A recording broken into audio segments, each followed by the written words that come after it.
একটা রিভিশন দিতে হবে। পর্ব 7, মনোযোগ দেন, একটু ধৈর্য ধরেন, 10টা 5 আর একটু হোক, এটা একটু শেষ করে দিই। সাক্ষ্য আইন গল্পে গল্পে পর্ব 7, আমরা এখন দেখব পুরনো রায় নতুন মামলা। মনোযোগ দেন, পুরনো রায়ে নতুন মামলা হয়েছে। আই রিপিট, পুরনো রায় নতুন মামলা, সাক্ষ্য আইনে 40 থেকে 44। এই পূর্বে আমরা কি দেখবো? কখন আগের মামলা রায় নতুন মামলা প্রাসঙ্গিক হয়, কখন তা চূড়ান্ত প্রমাণ, কখন এই রায়কে চ্যালেঞ্জ করা যায়। আমরা চ্যালেঞ্জ তো করছি লাস্টের দিক দিয়ে, যেটা আমরা 44-এ পড়ছিলাম, কোনো অযৌক্তিক যেটা হচ্ছে কোনো এটা দেখছিলাম, যেটা করা যায়, চ্যালেঞ্জ করা যায়।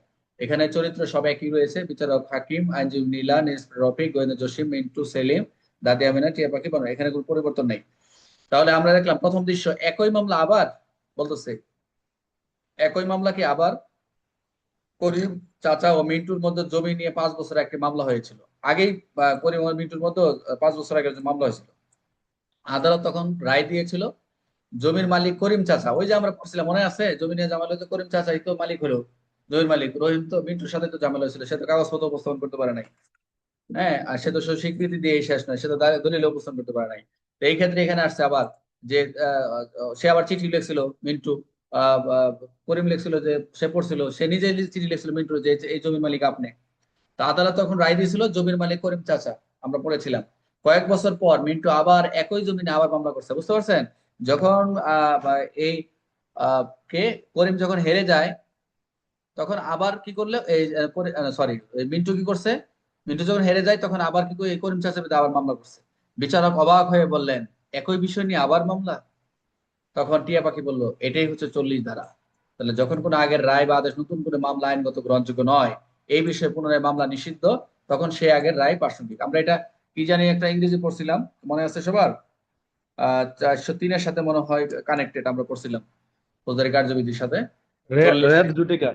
হ্যাঁ, রেড জুডিকাটা রাইট। যে যখন কোন আগের রায় বা আদেশের নতুন করে মামলা আইনগত গ্রহণ, এটা বাধা, রেড জুডিকাটা হিসেবে বাধা দেয় আর কি। যেমন একই বিষয়ে পুনরায় মামলা নিষিদ্ধ, তখন সে আগের রায়টা কি হবে? প্রাসঙ্গিক হবে। সংলাপটা কি? বিচারক বলতেছে সেই বিষয় ইতিমধ্যে আইন অনুযায়ী নিষ্পত্তি হয়েছে, তা আবার নতুন স্বরূপে মামলা করা যায় না। যদি এরকম করে থাকে সেটা রেড জুডিকেটাই বলে আর কি। এটা এই 40 মানে হচ্ছে 40 মানে স্টপ, একই মামলা আবার নয়। 40 মানে হচ্ছে 40 অর্থাৎ 40 অর্থাৎ মানে স্টপ, একই মামলা আবার নয়। ক্লিয়ার? দ্বিতীয় দৃশ্য, রাজবাড়ির মালিক কে? রাজবাড়ির মালিক কে? মুস্তাফিজ ভাই, আপনি বলছি যে লাইটটা বন্ধ করতে। আচ্ছা ঠিক আছে, আপনার বন্ধ হয়েছে এখন। ওকে, ওকে, ডান। দ্বিতীয় দৃশ্য, রাজবাড়ির মালিক কে বলতেছে, যে রাজবাড়ির মালিক নিয়ে বিরোধ হয়েছে। যে কিন্তু 20 বছর একটি আদালতে রায় দিছিল, রাজবাড়ির বৈধ মালিক ছিল সেলিম। এটা কি করছিল? 20 বছর আগে কেন রায় দিছিল, তো আজ আবার সেই মালিকের নিয়ে প্রশ্ন উঠেছে। টিয়া পাখি বলে এটা 41। টিয়া পাখি বলতেছে এটা 41। 41 কি? বিশেষ কিছু বিশেষ ধরনের ধরনের বিশেষ কিছু ধরনের রায়, যেমন প্রবেট, ম্যাট্রিমোনিয়াল, অ্যাডমিরালটি, ইনসলভেন্সি, এগুলো আমরা পড়ছিলাম, চূড়ান্ত প্রমাণ হিসেবে গণ্য হতে পারে। তার মানে কি? যে আমরা এটা বুঝতেছি যে যখন মালিকানা নিয়ে যখন বিরোধ হলো, 20 বছর আগে একটা আদালত রায় দিছিল, রায় বৈধ মালিক ছিল সেলিম, আবার সেই মালিকানা নিয়ে প্রশ্ন উঠছে, তাহলে মালিক এটা হলো 41। তাহলে এই মালিকানা যেহেতু বিশেষ একজন রায় দিছিল, তাহলে এটা যেহেতু চূড়ান্ত হয়েছিল, রায়টা কিন্তু চূড়ান্ত। এটার সাথে আমরা অন্যান্য ইয়ে তো পাবো, একবারই চূড়ান্ত, তাহলে বারবার নয়। যেহেতু ডিগ্রি দেওয়া হয়েছে চূড়ান্ত হিসেবে, এটা বারবার দেওয়া যাবে না। বুঝতে পারছেন? 41 ভেরি ভেরি ইম্পর্টেন্ট। 40-41। তৃতীয় দৃশ্য, পুরনো রায় কি আজ কাজে লাগবে?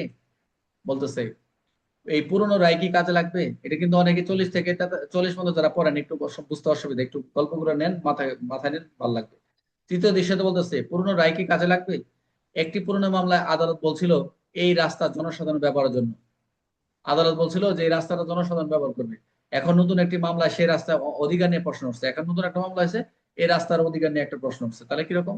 টিয়া পাখি বললো এটা 42। কিরকম? যেসব রায় 41 অন্তর্ভুক্ত নয়, আই রিপিট, যেসব রাইট 41 দ্বারা, 41টা চূড়ান্ত দিচ্ছে, চূড়ান্ত হিসেবে সেটা যে অন্তর্ভুক্ত নয়, 41 অন্তর্ভুক্ত নয়, কিন্তু জনস্বার্থ বা সংশ্লিষ্ট প্রাসঙ্গিক সেগুলি নির্দিষ্ট ক্ষেত্র প্রাসঙ্গিক হইতে হবে। এটা হচ্ছে 42, অর্থাৎ 42 চূড়ান্ত নয় কিন্তু কাজে লাগতে পারে। 41 কিন্তু চূড়ান্ত, কিন্তু 42 বলতে চূড়ান্ত নয় কিন্তু কাজে লাগতে পারে। কাজে লাগে কোনটা? একটা ওই যে রাস্তা নিয়ে হয়েছে, আবার পরবর্তী প্রথা টথা নিয়ে জনস্বার্থ নিয়ে প্রাসঙ্গিক হতে পারে, সেগুলো কিন্তু প্রাসঙ্গিক হবে। এটি হচ্ছে 42। খেয়াল রাখেন সবাই, বুঝতে পারছেন? একটু খেয়াল করবেন, মেন বইয়ে পড়লে মন হবে না। চতুর্দৃশ্য, অপ্রাসঙ্গিক রায়। এখন রায়টা হচ্ছে অপ্রাসঙ্গিক, ইররিলেভেন্ট ডিগ্রি। মিন্টু বলতেছে, স্যার পাশের গ্রামে একটি মামলা একজন চোর চোর ছাড়া ছাড়া পেয়েছিল, তাই আমাকেও ছেড়ে দিন। মিন্টু বলতেছে চতুর্দশে অপ্রাসঙ্গিক রায়। যে মিন্টু বলতেছে, স্যার পাশের গ্রামে একটি মামলায় একজন চোর ছাড়া পাইছিল মামলায়, তা আমাকেও ছেড়ে দেন। বিচারক হেসে বললেন, ওই মামলার রায় তোমার মামলার সঙ্গে সম্পর্কিত নয়। ওই মামলার রায় তোমার মামলার সাথে কি সম্পর্কিত নয়, যে পরে শাস্তি থেকে তোমার ছেড়ে দেবো না, এটার সাথে কোনো যায় না। তাহলে এটা 43। যে 40, 41, 42 আওতায় না, না বলতেছে 40 ধারা এই সাক্ষ্য আইনের 41-এ, 40-এ যেটা পাইলাম, 41-এ যেটা 42-এর আওতায় যদি না পড়া পড়া পড়া না পড়ে, তাহলে রায় আদেশ ডিগ্রি সাধারণত অপ্রাসঙ্গিক।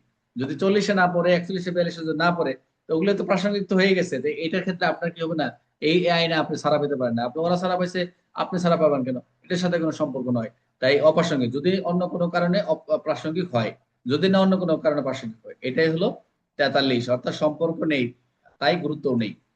সম্পর্ক নেই, এর গুরুত্বও নেই। পঞ্চম দৃশ্য, গোপন ষড়যন্ত্র। এই গোপনে ষড়যন্ত্র করে আপনার মামলাটা ডিগ্রি পাইছেন, কিন্তু এটা চ্যালেঞ্জ করার আপনার সুযোগ রয়েছে। এটা টাকা এক সময় টাকা পয়সা দিয়ে রায় দিয়েছে, পরবর্তী আপনি চ্যালেঞ্জ করতে পারবেন, অযোগ্যতা বাতিল করতে পারবেন, এই কথা বলা হচ্ছে। তাহলে পঞ্চম দৃশ্য, মনোযোগ দেন। তদন্তে জানা গেল 20 বছর আগের এক সেই বিখ্যাত রায়টি ঘুষ নেওয়া হয়েছিল। 20 বছর আগে সেই বিখ্যাত রায়ের যে রায়টি আহ ঘুষ দিয়ে নেওয়া হয়েছিল। একজন নকল সাক্ষী আদালতে মিথ্যা বলছিল, মিথ্যা নকল সাক্ষী দিয়ে জাল কাগজে ব্যবহার করা হয়েছিল। টিয়া পাখি বললো এটা হলো 44। এই যে জাল কাগজ, ঘুষ দেওয়া হয়েছিল, নকল সাক্ষী, এগুলো মিলে হলো একটা অযোগ্যতা। এটা তো রায় টিয়া পাখি বললো 44 দ্বারা।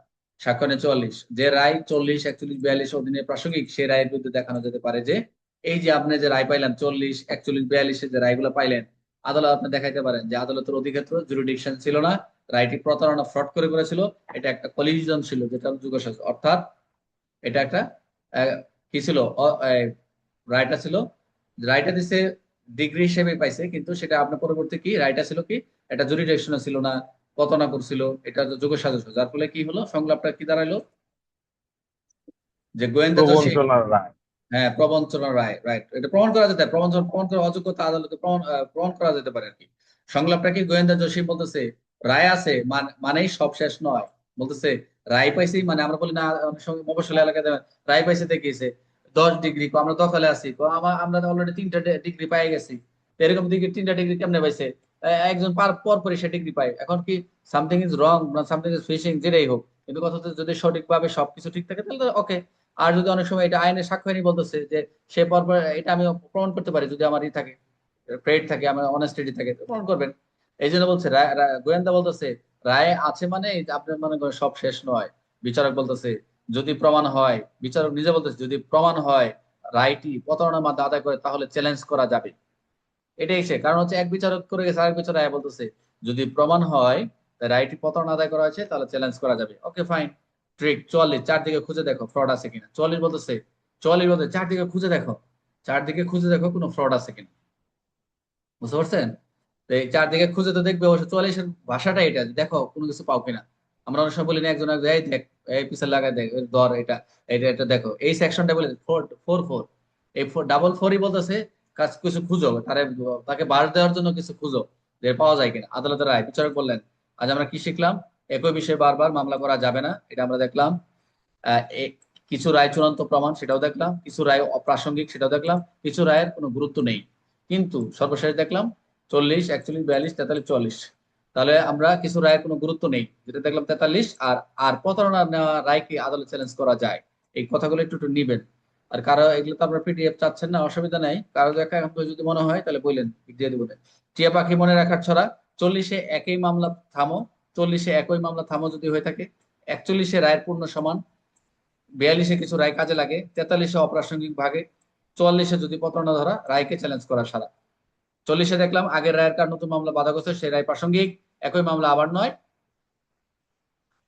আর 41-এ বিশেষ কিছু রায় চূড়ান্ত চূড়ান্ত রায় হিসেবে গ্রহণযোগ্য, 42-এ কিছু রায় প্রাসঙ্গিক তবে চূড়ান্ত নয়, কাজে লাগে, তো সেগুলো কাজে লাগে আর কি। অন্য রায়, ওই যে রাস্তাঘাটের ব্যবহার যেটা আর কি বললাম, যাতে অন্য রায় অপ্রাসঙ্গিক, অন্য রায় যে প্রাসঙ্গিক, ওই যে 41, 41, 42, তবে সম্পর্ক নেই।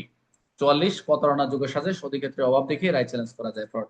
অর্থাৎ এখানে আমরা মনে রাখবো কিভাবে, 40-এ একই মামলা বন্ধ, 41-এ বিশেষ রায় চূড়ান্ত, 42-এ কিছু রায় সহায়ক, 43-এ বাকি রায় অপ্রাসঙ্গিক, 44-এ প্রমাণ করো রায়টা যদি ফ্রড বা কলিশন চ্যালেঞ্জ করা যাবে। এই ছিল মোটামুটি আমাদের আজকে 6-7 গল্প আপনারা বললে আরেকটা পর্ব যাইতে পারি, যদি না বলেন দরকার নেই। আরেকটা গল্প শেষ করে দিই, 50